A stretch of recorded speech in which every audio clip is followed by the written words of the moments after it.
there, beer tubers. Welcome back to Maxwell Starr's beer review. Tonight we've got another beer for you, obviously. Tonight I'm going to take a look at another one of the Sam Adams that was in that Harvest Tasters pack that I brought back from the States. We're going to look at Samuel Adams Irish Red. It says here, this rich and malty ale originated in Ireland in 1710. It has a deep red color and a distinctive caramel flavor from its pale and caramel malts. The malt sweetness is balanced by the earthy notes of the East Kent Goldings hops. Cheers, Jim Cock. Brewed by the Boston Beer Company, good until January 2012. No ingredients list.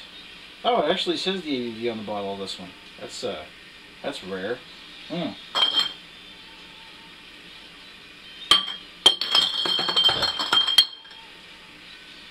It's not common for Sam Adams. Let me just take a look at some of the other ones I've got lying around here. Boston Lager, nothing.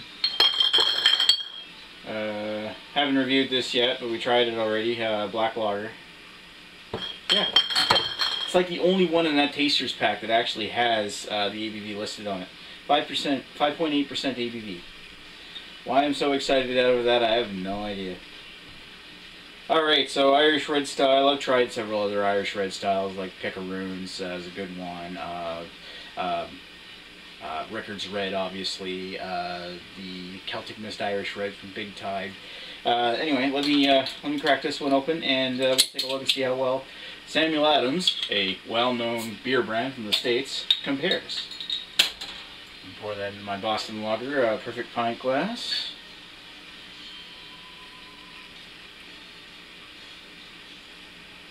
It's got a nice red color.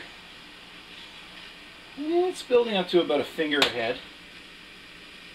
A little less than a finger. It's, I don't know if you want to call that disappointing or not.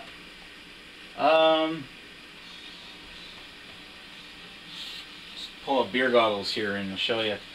That's what it looks like. It's kind of like a ruby red in the center, slightly golden down in the stem.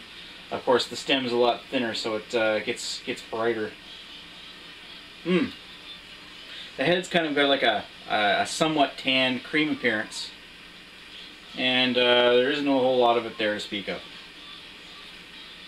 Let's give it a sniff.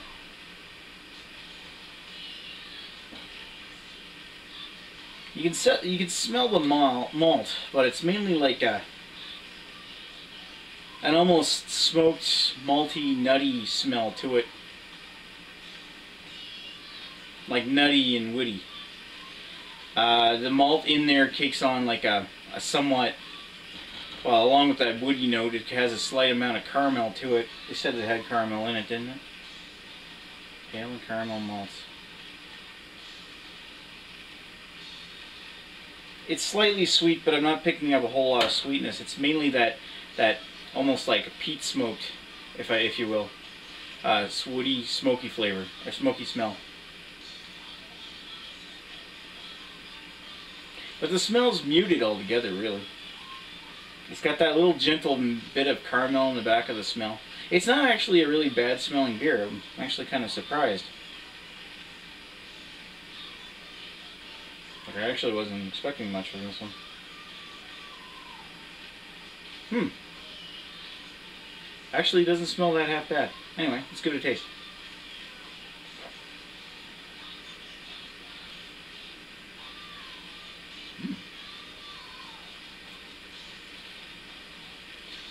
It's got the caramel malt.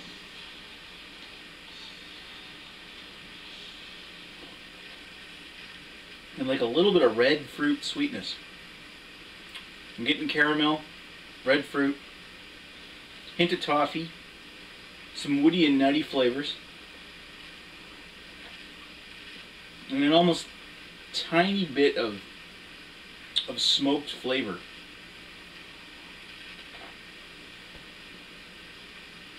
Like we're talking about very tiny, like something that's, you know, sitting in the background.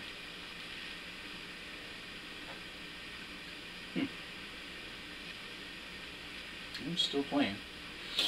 I'm just checking my music here.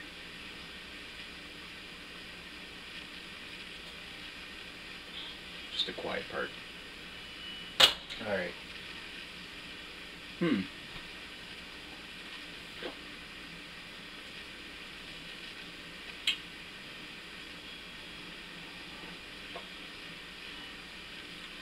And it does have a earthy hop character, but it's a mild earthy hop character. With a slightly peppery spiciness to that character that lingers in the back of the throat.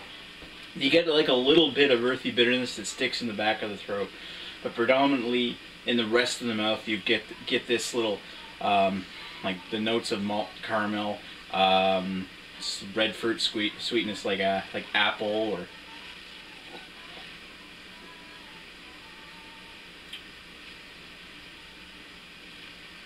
or white grape, maybe red grape, and a slight touch of cinnamon to the front of the tongue.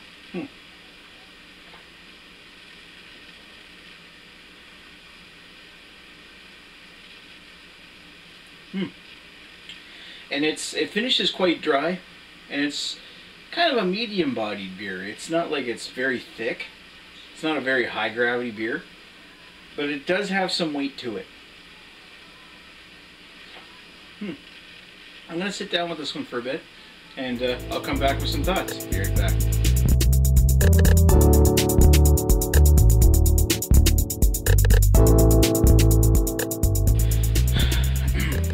And we're back with Sam Adams Irish Red. So what did I think of this one?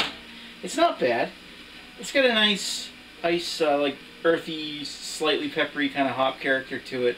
It's got a nice touches of cinnamon, red fruits, caramel to the malt, a little bready quality in the very back.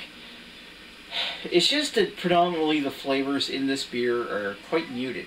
It seems like it's maybe not to the point where it's watered down. It's just not as absolutely fantastic as some of the other beers that like red ales I've tried. I would definitely take an Irish Red over this from Picaroons. However, I would definitely drink this over like Rickard's Red. I think as such, yeah, your barfly, I would give this one a 3.5 out of 5, just because it's actually remarkably complex for what's in there. But the flavor profile is just too darn muted. And that body makes it, like, even though it's maybe muted flavors, unlike the Celtic Mist Irish Red Ale where it was so easily drinkable, this one here's thicker body, kind of gets stuck in your throat a little. It's nice and sweet, nice and malty, and a good tasting beer, but the thickness kind of curbs its drinkability a little. As such, I think the 3.5 on this one is well deserved. I mean, I definitely recommend it, and it's not. I think I'm hard pressed to say what would be the worst one in this in the Harvest Collection pack. None of the beers are really bad in that pack, but this is close to the bottom. 3.5 out of 5 for me. Thanks for watching Maxwell Starr's beer review. Thank you for watching this video, and I'll talk to you later. More beer in the fridge to come. Talk to you then. Bye.